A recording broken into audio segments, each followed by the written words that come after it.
1990 کے آخر میں پاکستان کی خارجہ پالیسی کے لیے ایک ایسا مسئلہ کھڑا ہوا جس نے ہماری ہی نہیں بلکہ پوری امن پسند دنیا کی نیندیں اڑا کر رکھ دیں۔ ہوا یہ کہ عراق کے صدر صدام حسین نے اپنے ہمسائے اور انتہائی چھوٹے ملک کویت پر عراقی تیل چوری کرنے کا الزام لگایا اور حملہ کر کے قبضہ کر لیا۔ قبضے کے بعد عراق نے کویت کو اپنا 19واں صوبہ بھی قرار دے دیا۔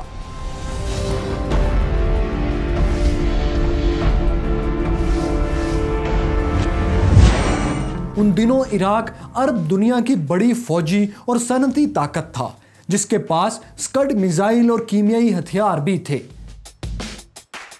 یہ لڑائی چونکہ تیل پر ہوئی تھی، اس لیے دیگر ہمسایہ ممالک، خاص طور پر جنگی لحاظ سے کمزور ملک سعودی عرب کو بھی خطرہ پیدا ہو گیا۔ سعودی عرب کی حفاظت کے لیے امریکی فوج میدان میں آئی اور سعودی سرزمین پر امریکہ نے اپنا ملٹری ہیڈ کوارٹر بنا لیا۔ دنیا بھر میں عراق سے کویت کو خالی کر دینے کا مطالبہ کیا جا رہا تھا، لیکن عراق تیار نہیں ہوا۔ سعودی عرب میں 34 ممالک کا ایک فوجی اتحاد بنایا گیا، جس کا مقصد کویت کو عراق کے قبضے سے آزاد کروانا تھا۔ سعودی عرب کی طرف سے پاکستان کو بھی اس اتحاد میں شامل ہونے کی دعوت دی گئی۔ پاکستان کے لیے یہ ناممکن کام تھا، کیونکہ پاکستان کسی برادر اسلامی ملک پر حملہ نہیں کرنا چاہتا تھا۔ اس کی خواہش تھی کہ اسلامی ممالک اپنے اختلافات جنگ کے بجائے بات چیت سے سلجھائیں۔ اس لیے پاکستانی حکومت اور فوج نے ایک اور پالیسی اپنائی۔ نواز شریف سمجھتے تھے کہ عراق کو مذاکرات کے ذریعے کویت خالی کرنے پر رضامند کر لیا جائے گا، چنانچہ پاکستان کی طرف سے اسلامی دنیا کو آپسی لڑائی سے بچانے کے لیے بھرپور کوششیں شروع کر دی گئیں۔ وزیر اعظم نے کئی اسلامی ممالک کے دورے کیے، صدام حسین کو ملاقات کے لیے منانے کی کوششیں کیں، لیکن صدام حسین کسی طور ماننے کو تیار نہیں تھے۔ دوسری طرف حکومت اور فوج نے طے کیا کہ سعودی عرب کی ناراضگی سے بچنے کے لیے کچھ اضافی دستے بھیجے جائیں، لیکن یہ دستے بیک اپ کے طور پر ریاض میں رہیں گے، عراق پر حملے میں شامل نہیں ہوں گے۔ اس کے ساتھ ہی پاکستان نے عراق سے یہ مطالبہ بھی کر دیا کہ وہ کویت سے اپنی فوجیں فوری واپس بلا لے۔ یوں مزید پاکستانی فوجی دستے سعودی عرب روانہ ہو گئے۔ یہ دستے ابھی سعودی عرب پہنچے ہی تھے کہ وہ ہوا جس کا وزیر اعظم شاید تصور بھی نہیں کر رہے تھے۔ ہوا یہ کہ ادھر سعودی عرب میں پاکستانی فوج پہنچی، ادھر army chief general Aslam Beg نے صدام حسین کے حق میں اور امریکہ کے خلاف سخت بیان جاری کر دیا۔ انہوں نے کہا عراق امریکہ کے لیے دوسرا ویتنام ثابت ہوگا۔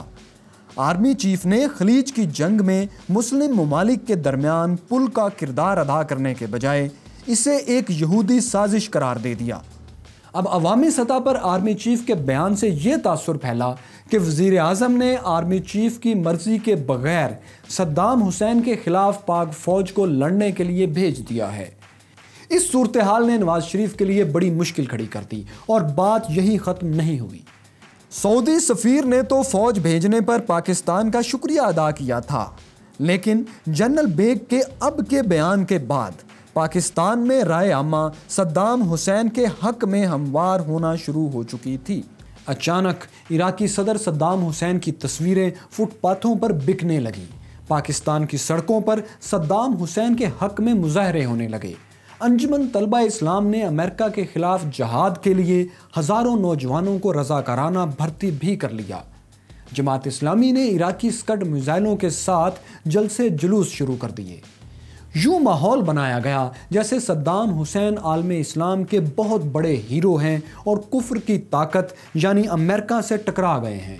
حالانکہ حقیقت یہ تھی کہ صدام حسین امریکہ سے نہیں بلکہ ایک بہت چھوٹے ہمسایہ اسلامی ملک کویت سے ٹکرائے تھے اور اس پر قبضہ کر چکے تھے، جس کے جواب میں صدام حسین کے مقابلے میں صرف امریکہ نہیں تھا بلکہ 34 ممالک کا ایک اتحاد کھڑا تھا، جس میں سعودی عرب، مصر، شام اور مراکش سمیت کئی اسلامی ممالک کی افواج شامل تھیں۔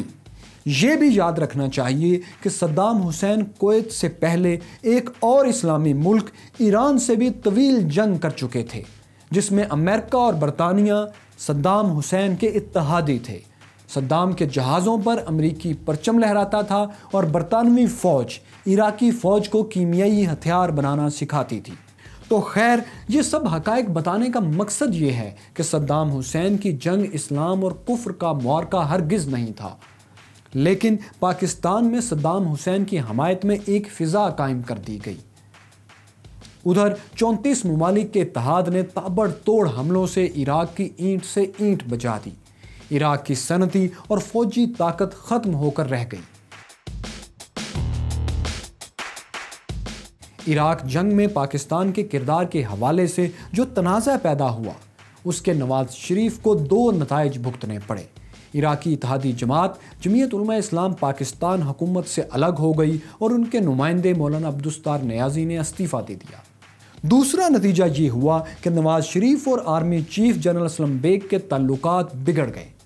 دونوں کے تعلقات مزید کشیدہ ہو سکتے تھے، لیکن اتنے میں آرمی چیف کی ریٹائرمنٹ کا وقت آ گیا۔